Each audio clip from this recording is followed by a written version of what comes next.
What's up, y'all? Today we're gonna talk about pre-ground coffee. Is it always bad to use pre-ground coffee? Or are there some situations where pre-grinding your coffee will actually produce a better cup of coffee than grinding fresh?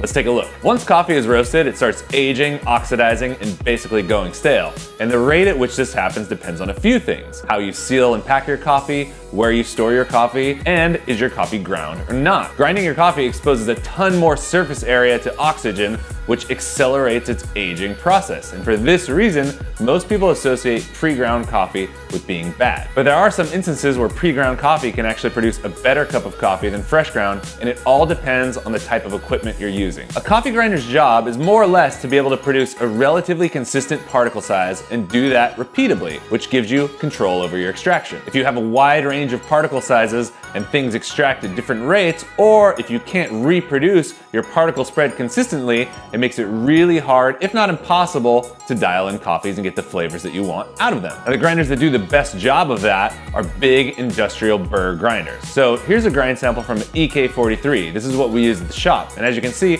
the particle size is pretty uniform. Now, this is a $4,000 grinder, so it's not really practical for home use. Here's another grind sample that I tried to match to that setting. This is from my Baratza Encore, also a burr grinder, but a home burr grinder, much more affordable. You can get into the Baratza line at about $100, $150. It's still pretty good, but as you can see, we have a lot wider range of particle sizes. Most noticeably, we have quite a few more fines or really small particles in the bed. Here's a grind sample from a standard whirly blade type grinder. I tried to get it as close as I could to the other two, but as you can see, it's a total train wreck.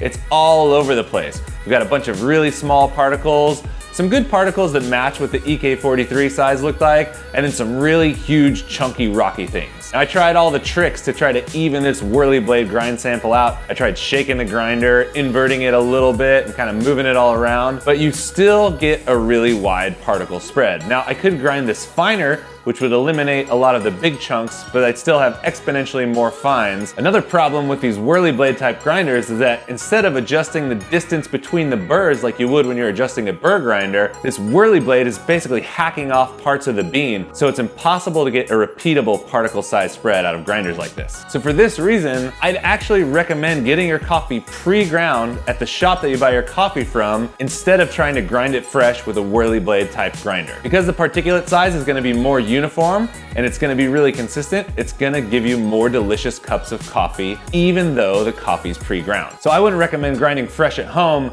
until you've got a quality burr grinder. The Baratza Encore is the one I recommend. James Hoffman said some really great things about the Wilfa. I'll link his video below. Check it out, pick your poison. Now, there are a few caveats to buying pre-ground coffee and having it work well. One, you wanna use your coffee in a reasonable amount of time. I would say shoot for getting enough coffee pre-ground that'll take you through the week and no more. Two, when you buy coffee, make sure it hasn't been ground and sitting on the shelf before you buy it. So I recommend going to your local coffee roaster, getting some nice whole bean coffee, having them grind it for you on their grinder, taking that home and using it. Most coffee roasters won't stock pre-ground coffee on their retail shelves, but it is common at grocery stores. If it's been sitting on a retail shelf pre-ground, it's probably already past its prime. And three, a thing that ties into that, make sure the coffee is reasonably fresh before it's ground. You normally want to let your roasted coffee age for 5 or 6 days before you start to use it, but if you're gonna pre-grind it and bring it home, I'd recommend getting it as close to the roast date as possible. Now, the fourth caveat doesn't have anything to do with quality, but it's do whatever's the most fun for you. If you have a whirly blade grinder and you love grinding your coffee every morning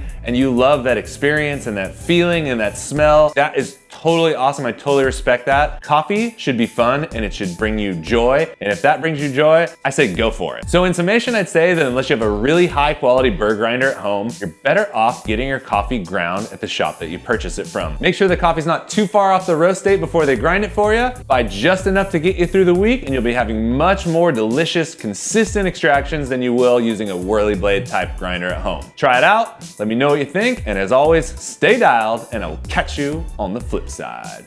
Peace.